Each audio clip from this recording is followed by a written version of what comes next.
வணக்கம். விஎஸ் ஜோதிடம்.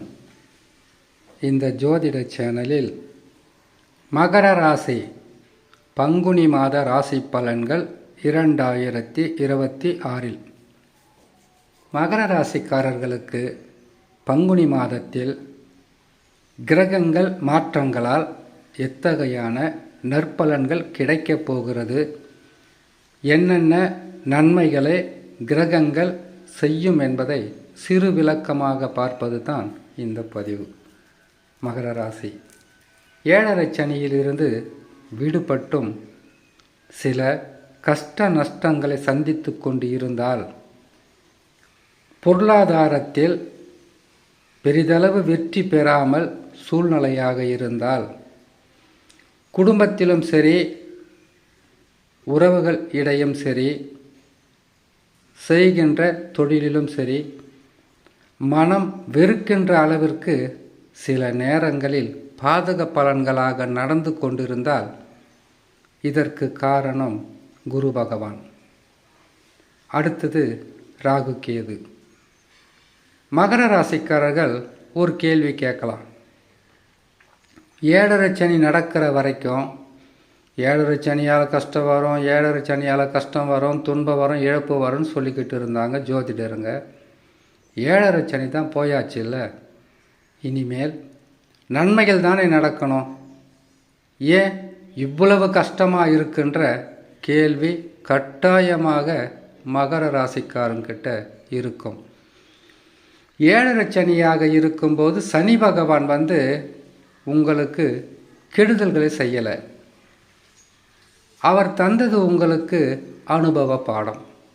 அனுபவ பாடம்னா உங்களை காப்பாற்றி கொள்ளாமல் மற்றவர்களுக்கு உதவியாகவும் துணையாகவும் இவ்வளவு பேர் இருக்காங்க, நம்ம வாழ்க்கையில் போய் தோற்றுருவோமா என்கின்ற அதிகப்படியான நம்பிக்கை, தைரியம், தன்னம்பிக்கை, இது எல்லாமே வச்சுக்கிட்டு நீங்கள் மற்றவர்களுக்கு உதவியாக இருந்த காலத்தை அப்படியே தலைகீழாக மாற்றி உன்னை காப்பாற்றிக்கோ.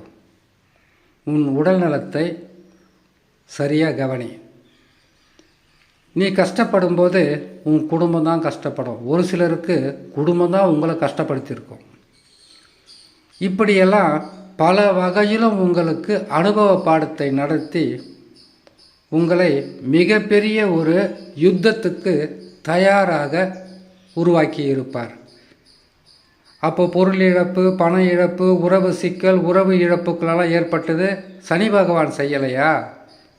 உங்கள் சொந்த ஜாதகத்தில் தசா பாதகமாக இருந்திருந்தால், தசா என்பது உங்களை வழிநடத்தக்கூடிய ஒரு இறை சக்தி, அது பாதகமாக இருந்திருந்தால்தான் அதிகப்படியான துன்பங்களாக இருந்திருக்கும். அந்த நேரத்தில் ராகு கேதுக்கள் குரு பகவானும் கெட்ட இடங்களில் இருந்திருந்தால் அப்பொழுதுதான் தாங்க முடியாத துன்பங்களை, சொல்ல முடியாத வேதனைகளை கொடுத்திருக்கும். சரி, இப்பொழுது 7.5 சனி விலகியாச்சு. குரு பகவான் 6ஆம் இடத்தில் வக்ரம் பெற்றிருக்கிறார். இப்பொழுது உங்களுக்கு நடக்கக்கூடியது எல்லாமே நல்ல நிலையில் நடக்கக்கூடிய காலமும் நேரமும் கூடி வந்தாச்சுன்னு நினச்சிக்கலாம். கிரகங்கள் அமர்ந்து தருகின்ற பலன்களை அறிந்து கொள்வதற்கு முன்பதாக சந்திராஷ்டம தினங்கள். சந்திரன் ஒரு ராசிக்கு 8ஆம் இடத்தில் இருக்கும்போது சந்திராஷ்டம தினங்கள்.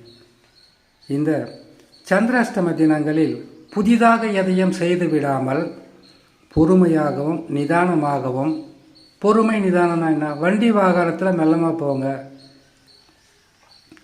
யார்கிட்டையாவது பேசும்போது பொறுமையை கடைப்பிடிங்க. மௌனமாக இருக்கிறதே மேலு. ஏன்னு கேட்டிங்கன்னா, அந்த 2.25 நாளில் நீங்கள் பேசுகிறது ஒன்றா இருக்கும், அவங்க புரிஞ்சுக்கிறது இன்னொன்றா இருக்கும். நல்ல நண்பர்கள் தான், நல்ல உறவுகள் தான். சந்திராஷ்டம நாட்களில் பேசும்போது அதில் குற்றங்களை கண்டுபிடித்து உங்கள் மீது குறைகளை சொல்ல ஆட்கள் உருவாகி விடுவார்கள். அதனால் தான் சொல்வது. சரி, சந்திராஷ்டம தினங்களை பார்க்கலாம்.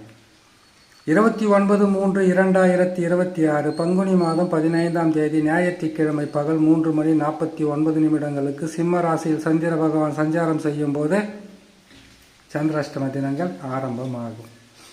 சந்திராஷ்டம தினங்களிலிருந்து விடுபடக்கூடிய நாட்களாக 31/3/2026 பங்குனி மாதம் 17ஆம் தேதி செவ்வாய்க்கிழமை இரவு 9:54 கன்னி ராசியில் சந்திர பகவான் சஞ்சாரம் செய்யும் போது சந்திராஷ்டம தினங்களிலிருந்து விடுபடக்கூடிய நாட்களாக இருக்கும். இம்மாதத்தில் கிரகங்கள் அமர்ந்து தருகின்ற பலன்களை பற்றி பார்க்கலாம். உங்கள் ராசிக்கு 2ஆம் ராசியில் செவ்வாய், புதன், ராகு. வார்த்தைகளை ஆரம்பத்தில் சொல்லியிருக்க, நிதானமாக சிந்தித்து பேசுங்க. செவ்வாய் 2இல் இருக்கிறார், கூடவே புதனும் சேர்ந்து இருக்கிறார். செவ்வாயும் புதனும் சேர்ந்தாவே சண்டை என்பது உறுதியாக ஆயிடும். அந்த சண்டையாகப்பட்டது வெளியில் இருக்கலாம், உங்கள் கோபத்தினால வரலாம், பேசுகிற வார்த்தையினால வரலாம். பொறுமையாக இருங்க. சுக்கிர பகவான் உங்கள் ராசிக்கு 3ஆம் ராசியில் உச்சம் பெற்று அமர்கிறார். சூரியனுடன் இணைந்து சனி பகவானும் 3ஆம் ராசியில் இருக்கிறார். நன்மைகள் என்பது அதிகமாகவே கிடைக்கும். தடை, தடங்கள், எதிரிகள், எதிர்ப்புகள் முற்றிலும் விலகக்கூடிய காலம் வந்தாச்சு. குரு பகவானை பொறுத்தவரையில் உங்கள் ராசிக்கு 6ஆம் ராசியில் இருக்கிறார். அடுத்த மாதத்தில் வக்ர நிவர்த்தி பெற்று 7ஆம் ராசிக்கு வந்து விடுவார். இந்த மாதத்திலிருந்தே உங்களுக்கு இருக்கக்கூடிய தடைகள் விலகும், கஷ்டங்கள் விலகும், பொருளாதார முன்னேற்றம் ஏற்படும், பல வகையான நன்மைகளை கொடுப்பார். இப்பொழுது உங்களுடைய வாழ்க்கையில் இருக்கின்ற அனைத்து பிரச்சனைகளுக்கும் ஒரு வழி கட்டாயமாக கிடைக்கும். அடுத்ததாக கேது பகவான் உங்கள் ராசிக்கு 8ஆம் இடத்தில் இருக்கிறார். உடல் நலத்தில் மிக கவனமாக இருக்கணும். உங்களுக்கு ஞாபக மறதி வரலாம், பொருட்களை எங்கேயாவது வச்சுட்டு மறக்கலாம், இல்லை யாராவது அதை எடுக்கக்கூடிய சூழ்நிலையில் இருந்திருக்கும், எடுத்திருக்கலாம், எடுக்க வாய்ப்பு இருக்கு. ஒரு முறைக்கு இருமுறை சிந்தித்து பொறுமையாக செயல்பட்டு உங்களுடைய அடுத்தது என்ன செய்ய வேண்டும் என்கின்ற முடிவை நோக்கி பொறுமையாக வீட்டில் உள்ளவர்களை ஆலோசனை செய்து வந்தால் பாதகங்கள் குறையும்.